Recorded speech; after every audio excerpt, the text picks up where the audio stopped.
I guess it's interesting that I suppose the link is probably that we've gone from kind of making art to selling a commodity, and we forget that it's now, because it's dictated by consumers, even Absolutely. us watching movies on our phone, or even The watching this almighty talk on dollar. our phones or Yeah. anything. I guess we're both mediating and creating the industry that we're working in a weird way. Yes, well, it's like that joke about, it's show business. It's not, Right. and it is a big business, and it is very expensive, to do these things. And unfortunately, the people that are putting up the money, if they weren't making movies, they'd be selling produce. I mean, it's they'd own a grocery chain or something. I mean, it's not. It's when the big conglomerates.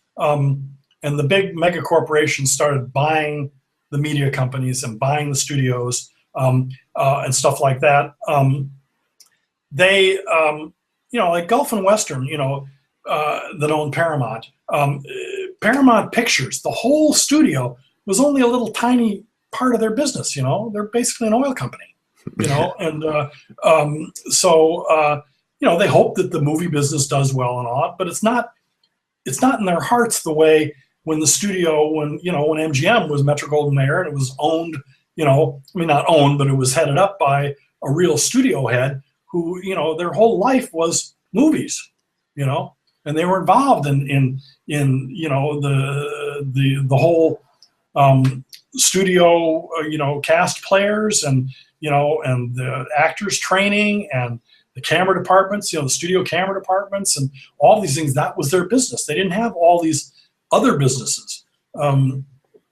So to a certain extent, when you're on a really small independent production that may have been even funded by Kickstarter or something, it helps you because they don't have to operate under the big studio banner, and they've raised their money in sort of a more honest way, with people that literally are committed to what it is that you're doing. It's not because you want that particular project to generate a certain percentage of your revenue because you have other parts of your business that are not doing so well, whatever, or your share price on the stock market is tumbling because of, a lawsuit that whatever, so-and-so, and, so it's in a way the smaller movies have a little bit of,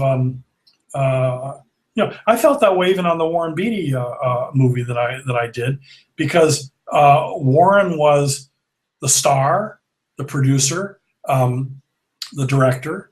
He was the writer.